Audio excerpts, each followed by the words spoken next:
দাঁড়াপনগর সেই ইউসুফের দোকানের সামনে একটা অ্যাক্সিডেন্ট ঘটেছে।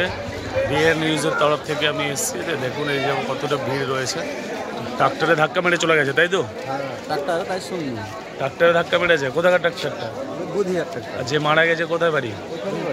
নাম কি তার? নাম জানি না, আমি গাড়ির ড্রাইভার। কি নাম? মরজম মোল্লা। সাইডেই ছিল, তাই তো?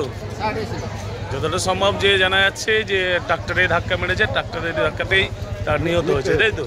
সামনে সামনে এখানেই। এরকম বাচ্চা ছেলে গাড়ি চালাচ্ছিল, আর বাচ্চা ছেলে গাড়ি চালাচ্ছিল। ডিআর নিউজের তরফ থেকে আমি কাজল রয়েছি। এখানে অ্যাক্সিডেন্ট হয়েছিল রোজিপাড়াটির দাঁড়ানো একটা বাচ্চা ছেলেকে, বাচ্চাদের বদবদল চলছে। দেখা যাক পুলিশ অফিসার আধিকারিক দলের সাথে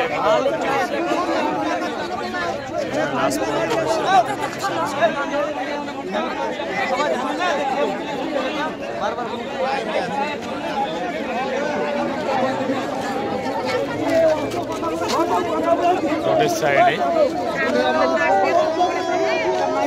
একটু মুখটা ওঠান, একটু মুখটা ওঠাও। বয়স হবে আপনার 70-75 বয়স হবে আগে। দেখা যাক কি হতে চলেছে। চারদিকে ভিড়।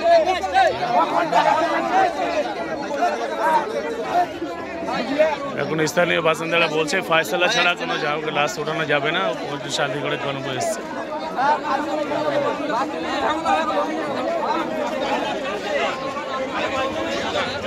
তো পুরোপুরি রাস্তা অবরোধ রয়েছে,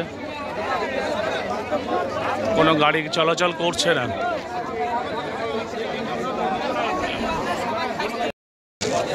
প্রচণ্ড জ্যাম রয়েছে, প্রায় 1 থেকে 1.5 ঘন্টা ধরে এখানে লাশ পড়ে রয়েছে। পুলিশ প্রশাসনের তরফ থেকে এখনো পর্যন্ত কিছু করা হয়নি। দেখা যাক কি হচ্ছে।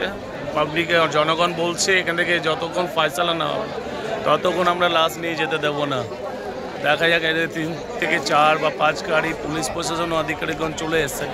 যেদিকে দেখাবেন লোকের সমাগম আনাগোনা, চারদিকে পুরো রাস্তাটা অবরোধ রয়েছে।